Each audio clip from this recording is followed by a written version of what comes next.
Hi guys, it's Mr. Tanner here, coming to you from the Classic Shed, ready to bring you another lesson on the ancient world.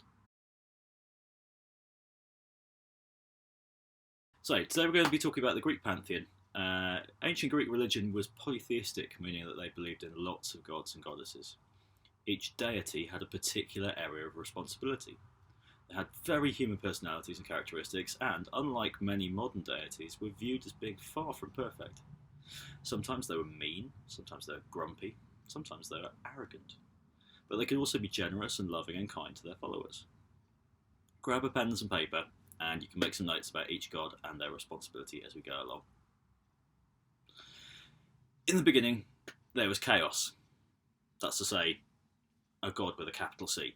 Out of this chaos, this kind of void, sprang Uranus and Gaia, heaven and earth, from which all things were born.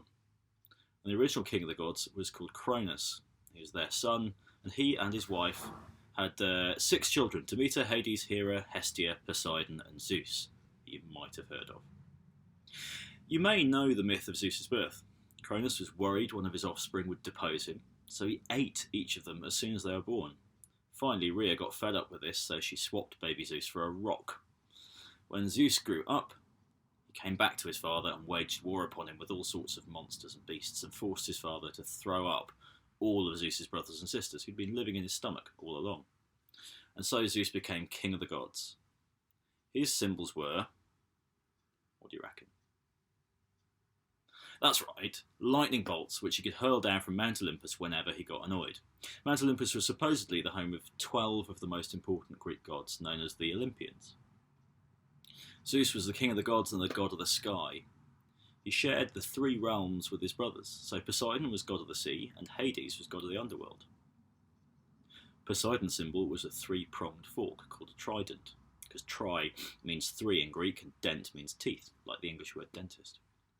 He was also god of horses, like the white horses on the crest of the waves. He is god of the sea, after all. Hades' symbol was his 2-pronged pitchfork and his famous 3-headed dog Cerberus, who helped to guard the entrance to the underworld. It's worth noting, Hades gets a pretty bad press. He's not some equivalent of Satan, he's more like St. Peter, sorting out which department of the underworld you get into when you die. On the other hand, Hades' wife was Persephone, the daughter of Demeter, and therefore his niece, whom he kidnapped. So you could do some research on the myth of Persephone and pick up some extra details, maybe. Seeing as we mentioned Demeter just now, she was the goddess of the harvest. Since Greece was mostly a farming economy, she was incredibly important.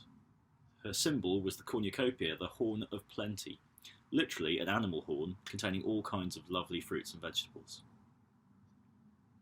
We've now mentioned 4 of the famous siblings, so we'd better consider Hera, Zeus' sister and wife.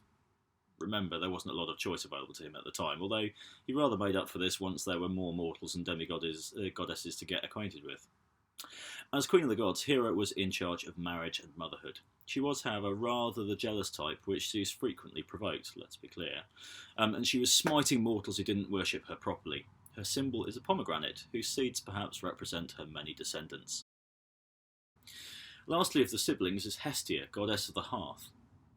She left Olympus to bring light and warmth to all mankind, when Prometheus the Titan stole the gift of fire from Zeus and gave it to mortal men.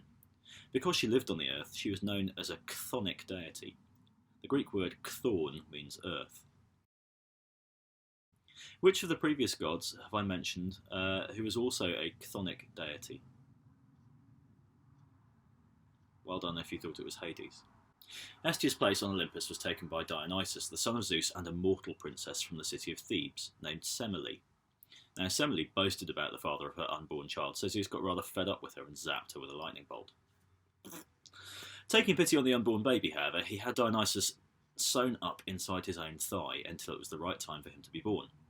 Dionysus was the god of escapism, drama, where you stop being yourself and start playing a role, dancing, where you kind of lose track of who you are and what you're doing altogether, and wine, which offered ordinary folks some relief from their difficult and challenging lives in the ancient world. Dionysus was fond of dressing up, and this is perhaps why actors wear costumes. He's often shown surrounded by grapes because of their link with wine. Meanwhile, Apollo and Artemis. Apollo and Artemis were twins. Apollo was the god of music and poetry, and he's often pictured with a type of harp called a lyre. He's responsible for dragging the sun god Helios across the sky every day with his chariot. Artemis, his twin sister, was the goddess of hunting and, perhaps weirdly, also wild animals, so I guess she protected them until it was kind of time to shoot them. She was also goddess of childbirth, for as soon as she was born she turned round and helped her mother give birth to Apollo, her twin. Artemis herself, however, never married or had children.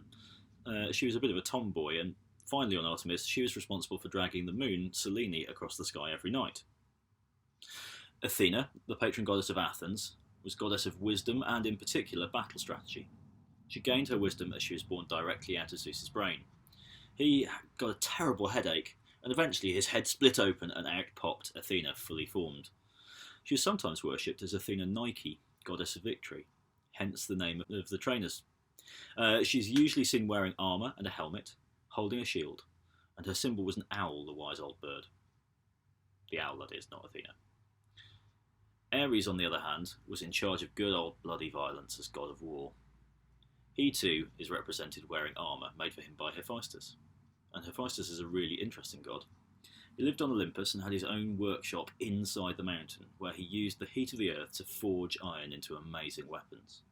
Hephaestus really illustrates the point that Greek gods were not perfect. He had a badly damaged leg, having been thrown from Olympus by either Zeus or Hera, depending on which myth you follow, and he always walked with a limp. His symbols were the tools of blacksmithing, namely the hammer and anvil, and he was married to the lovely Aphrodite, goddess of love and beauty. Aphrodite's parenthood is much debated. She's said to have sprung from foam in the sea, and this is why she's often painted emerging from the ocean on an enormous clamshell. She won the contest for the golden apple, another myth you could go off and investigate. Lastly, of the 12 Olympians, we have Hermes. He was the messenger of the gods, famed for his winged sandals, with which he could fly at great speed to deliver the gods' messages. He was the protector of travellers who prayed to him for safe journeys. So there we have it, 12 Olympians. Zeus, Poseidon, Hera, Demeter, Dionysus, Athena, Apollo, Artemis, Ares, Hephaestus, Aphrodite, and Hermes, plus Hestia and Hades, the two chthonic deities. I hope that was helpful to you. See you later.